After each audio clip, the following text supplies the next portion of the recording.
Hey y'all, thanks for tuning back into Chickanic. I hope everybody's having a great week. I have got a doozy in the shop today, and it has so many issues. I know that there is going to be a bunch of you out there that is going to at least take one thing away from this video that'll hopefully save you some time, money, and frustration in the future.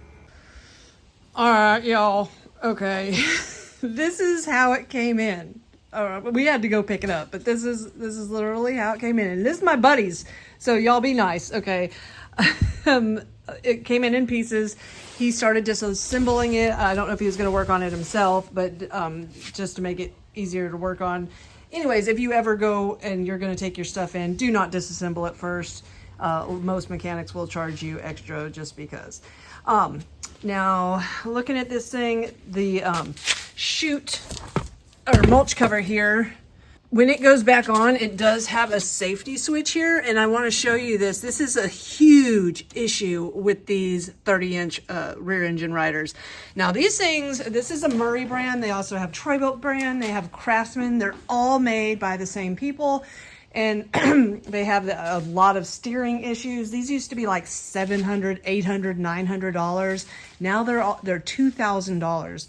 Which is crazy to me because this mower is not worth $2,000. I went over it in the video I made about what mowers to buy and what not to buy. I told you if you can, definitely stay away from this mower. But since it's here and it's got a few issues, we're going to go over it and see what we can fix. So, backstory on this thing. My customer bought it from somebody, so I do not have a full history on it. All I know is that after he purchased it, he took it through his yard, got about one strip in, and it died and would not restart. I did forget to ask him if whenever he went to go restart it, if it actually acted like it wanted to restart or if it was completely dead, because when we picked it up, the battery was totally dead and wouldn't hit a lick.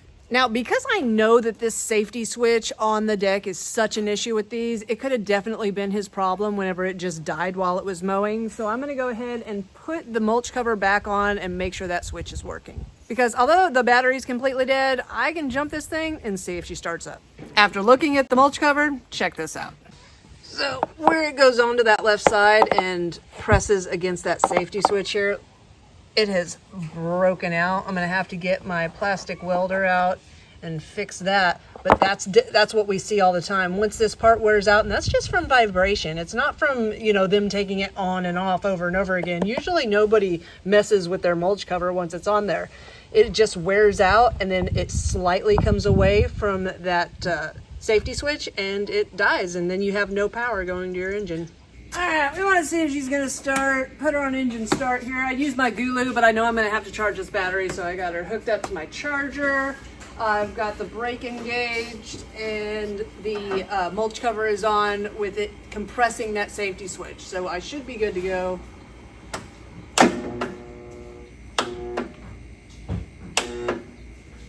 Well, the engine's locked up. So now I gotta figure out, why is the engine locked up?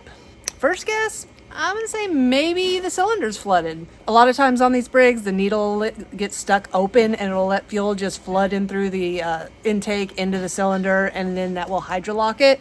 Let's remove the plug and see if that's our issue.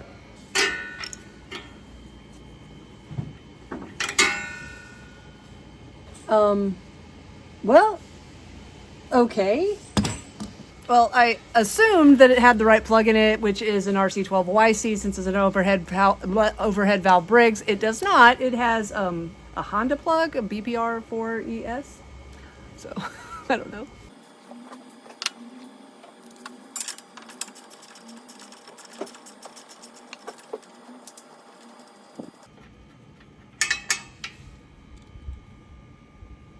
Well, plug ain't wet. Okay, so with the plug out, I grabbed the shroud here, and it was stuck. It was stuck like Chuck, and I just gave it a little jiggle a little bit, and then something came unstuck. I have no idea what it was, but I do want to try to start it again to see if it'll turn over now that the engine is unstuck. I did put a couple bolts in this shroud, making sure that that's not the issue of why it was locked up in whatever position. Let's check the oil and the non-existent air filter. Okay. Look. Nothing. There's There's no air filter. Let's hope that there's more oil than there is air filter. Okay. Yes, okay. We do have a good amount of oil. At least to see if it'll turn over. Well, she spins down, which is a good thing. Let's throw a plug in her. Now I am going to put the correct plug in her, which is an RC12YC, and hopefully when it has one in, it doesn't lock back up again.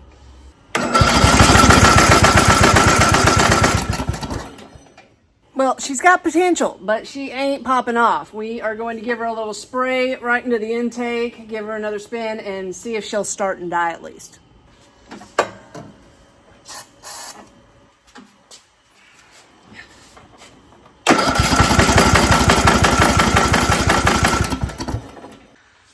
Okay, well, I was not looking good enough. Here's my intake. I just sprayed in through here, hoping that it would get into the carburetor, but look at that huge gap. I don't even know. That's where it just was. I don't even know if I got any starter fluid in there. Oh, God. So, do over. Okay. I'm gonna spray right down in there.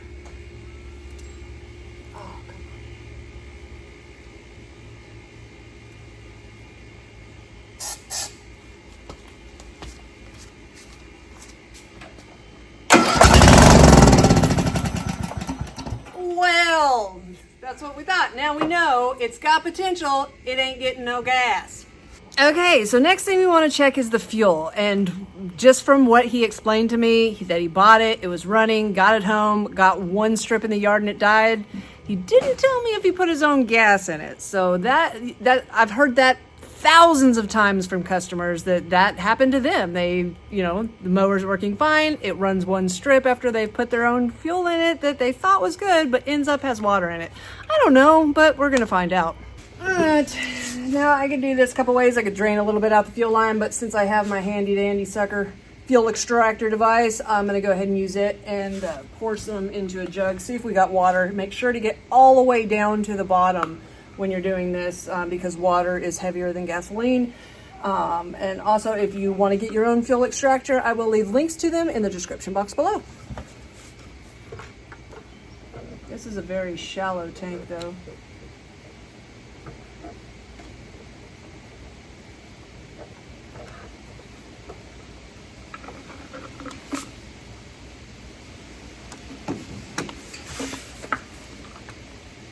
Oh yeah, we've got water. And you can see there, rolling around the bottom, that's water. And that's what I sucked out of the tank. And the tank's pretty flat, so there might be more water on the other side. I definitely know that I have a carburetor full of water for sure. So I'm gonna drain my tank, get rid of all that water out of there. Unfortunately, this particular Niki carburetor does not have a fuel shutoff solenoid or a bull nut on the bottom of it. It has two screws that hold it on each side. So I have to remove the intake and carburetor just so I can get this bowl off and get the water out of the carburetor.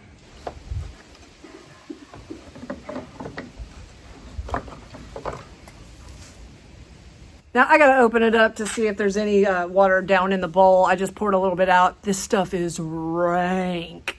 Probably why it's not running. Okay, so I gotta drain this tank. I don't want it taking forever, so I'm using my safety siphon. A bunch of you were really interested in this when I had it in my last video. If you did not get one, I will leave a link to one in the description box below. They're like under 20 bucks and they're awesome.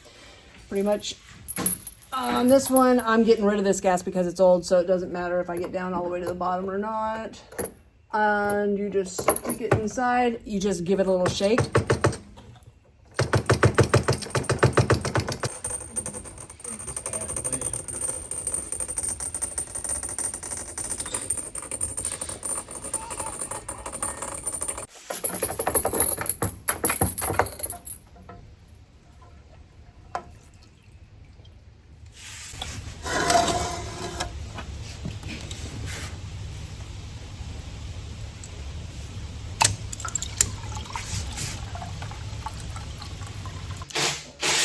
wish I had smell-o-vision so you could smell this. This is rank, and I did not want to smell like this today, so got some gloves on. Don't know if it's going to help. Let's open her up. Well, we might be pretty clean. And it's just really bad fuel. That'd be nice. All right, so, okay, so I am about 100% positive that that jet is clogged up. So, unfortunately, I'd love to just poke something through it and try it, but we're gonna do it the right way. We're gonna tear this carburetor apart, maybe have to put a kit in it, see what's going on. Now, a lot of people get confused when they take this apart. They don't realize that there is a jet down the center of this sneaky carburetor right there. And when they go to remove this, it'll just fall out on them, and they don't know where it goes back, and they'll try to put it on the outside. We see that all the time, but the needle was actually still working, but it does look a little worn out. We'll see. And they'll put it on the outside here instead of the inside, but the jet goes down the center of this shaft here. I'm going to... We've got some greenage going on. That's what I see in the inside of the jet, is green algae looking stuff. Got a little bit of something there. Yeah, we gotta get all this cleaned up. The inside of my jet does look clogged. I cannot see anything going through it at all, but it's not falling out, so I'm still going to go with using this jet. If your jet does fall out, that means the O-ring on the outside of it is worn out, so you'll have to replace it. There are kits where you can just replace the O-ring by itself, and a lot of times people just get the whole jet with the O-ring already on it, but that's like 15 to 20 bucks depending on where you get it from. But this one, it's staying in there. I'm going to try to carefully use my wire tip cleaners here and clean through this hole. All right, let me show you this. Hopefully you can get in there and see. I don't know if you're going to be able to or not, but this thing is, oh, maybe right there, full of the gunky. I gotta spray that out. All right, I'm fixing to give everything a really good spray job here. Still going to be careful with my jet, but I do need to get all that gunky out of there. I'm not going to trust this needle. The tip seems a little hard. A new one is a 696136. I will leave links to all this in the description box below. The bull gasket that we're using is a 698781. And I want you to look here how it's going to go back together, because you see it's got this separate little O-ring to it that goes right here. I'll show you how to put it back together whenever we're done cleaning this. We're going to take that and this little O-ring out. And it's possible that that one could have stayed. Most of the time, these are all worn out, and you can't get it back together through all these grooves and stuff when you go to try to put it back together, because it's swollen from the gasoline. This one was an iffy one, but I'm going to change it out anyways because I don't want them having any issues. Actually, that green gookie's a little weird. I'm going to go ahead and throw it in the ultrasonic cleaner.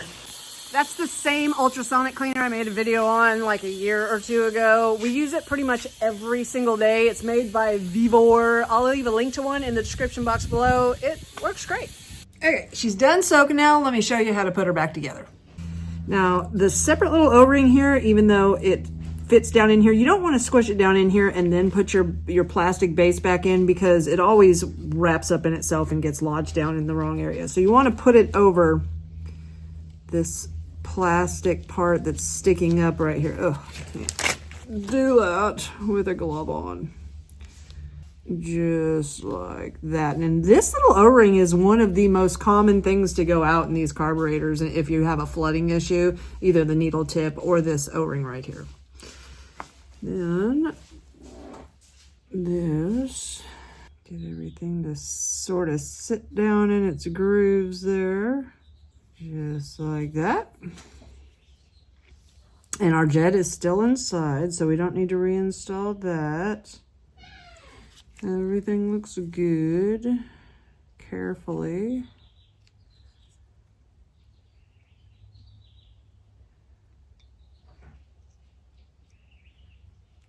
And when you get it down here, it'll feel like it, you know, you're going to give it a little tension and it'll just smush right in there. Okay, we're going to go ahead, get our new needle out.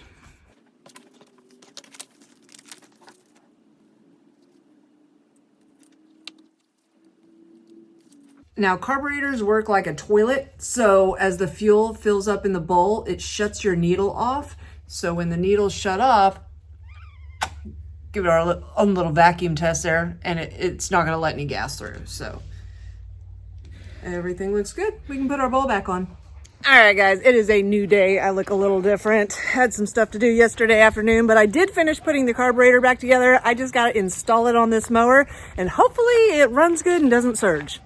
So I am being a little lazy. I could remove this intake to make it a little easier to reinstall. There's one screw holding this intake on right here, but I'm being lazy. I can get the carburetor on without removing it, but if you are doing this at home, you might want to remove this just because it's easier.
All right, Amy's ready to see if she's gonna start. Cross her fingers.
So guys, thanks again for tuning back into Chickanic. Hopefully this video saved you some time, money, and frustration in the future. If you find yourself coming back over and over again, think about hitting that subscribe button. And if you ain't tired of me yet, check this video out right here.